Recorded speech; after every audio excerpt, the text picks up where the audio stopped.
Si vous souhaitez ajouter des informations supplémentaires sur votre diagramme de Gantt, pensez à l'annoter en ajoutant des formes. Vous verrez qu'il est possible d'ajouter des formes basiques ou personnalisées et par la suite, vous pourrez ajouter du texte et mettre en forme toutes les formes que vous allez ajouter. Pour commencer, je souhaite ici ajouter un commentaire sur les deux barres qui se situent ici sur mon diagramme. Pour cela, je souhaite ajouter une ellipse. Il me suffit alors de sélectionner l'onglet Format, Outils diagramme de Gantt, donc vous devez être bien sur la vue Diagramme de Gantt, puis sélectionner cet onglet-ci. Tout à droite, vous retrouvez la zone dédiée au dessin. Je clique sur le menu déroulant et j'ai soit des formes prédéfinies, telles que l'ellipse et le rectangle. Je peux également avoir des formes personnalisées, telles que le polygone et le trait. J'ai même ici la zone de texte. Je commence par l'ellipse. Si je clique dessus, vous le voyez, mon pointeur est différent. J'ai ici une croix à la place de ma souris. Je clique donc ici, puis je maintiens le clic et je déplace comme cela. Vous le voyez, un cadre de sélection apparaît. Il s'agit ici d'un cercle en pointillé. Une fois que la sélection vous correspond, vous convient, relâchez le clic. Automatiquement, l'ellipse a été créée. Le fond, pour l'instant, est rempli en blanc, mais vous pourrez par la suite modifier cette forme. Si vous souhaitez supprimer la forme, sélectionnez la forme, puis appuyez sur la touche Supre de votre clavier. Vous pouvez à tout moment ajouter d'autres éléments depuis le menu déroulant. Si je souhaite maintenant ajouter plutôt un polygone, je clique ici, ce qui me permettra de dessiner une forme personnalisée. Je clique, puis, vous le voyez, je peux cliquer aux endroits où je souhaite ajouter le sommet de ma forme. Vous pouvez même penser à regrouper la forme, ainsi vous allez créer une forme personnalisée.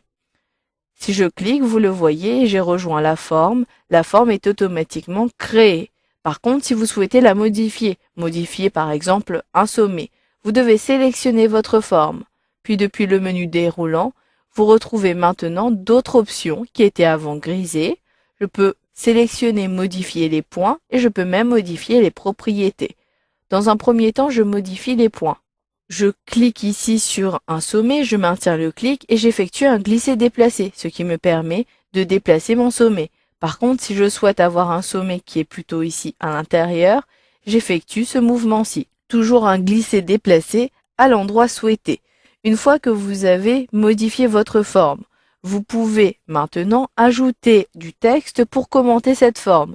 Je clique sur le menu déroulant, je choisis cette fois-ci zone de texte. Vous devez à nouveau créer cette forme, cliquez, maintenez le clic puis déplacez. Une fois que cela vous convient, relâchez le clic et maintenant un curseur apparaît dans la forme. Je peux ainsi saisir mon texte.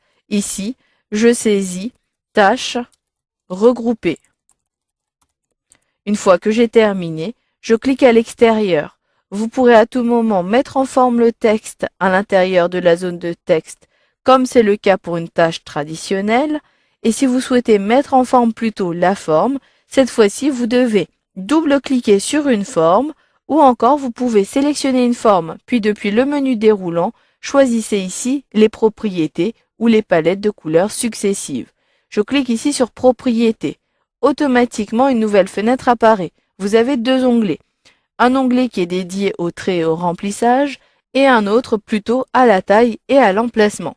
Je souhaite ici avoir un trait qui est plutôt épais. Je clique donc sur le menu déroulant et je choisis cette épaisseur-ci. Je souhaite avoir un remplissage de couleur blanc, je conserve. Je clique donc sur OK pour valider. Par contre, pour cette forme-ci, je souhaite ne plus avoir de remplissage. Je double-clique et cette fois-ci, dans cette zone-ci, je clique sur Aucun remplissage. Si vous souhaitez modifier la taille ou l'emplacement, cliquez sur cet onglet-ci. Vous pouvez décider d'attacher les éléments à la tâche en cliquant sur cette ligne-ci et je souhaite avoir un point d'attache. Je souhaite attacher au numéro 3. Je sélectionne donc le 3. Puis je clique ici sur OK pour valider. La forme a été automatiquement ici personnalisée, je n'ai plus d'arrière-plan. Par contre, elle a été déplacée puisque je l'ai attachée à la ligne ici, à la tâche numéro 3. Si je ne souhaite plus avoir cette attache, je double-clique dessus, puis Je sélectionne à la place d'attacher à la tâche, attacher à l'échelle de temps. Puis je clique ici sur OK pour valider et je peux la déplacer. Je clique, je maintiens le clic et je déplace à l'endroit souhaité. Une fois que cela vous convient, relâchez le clic.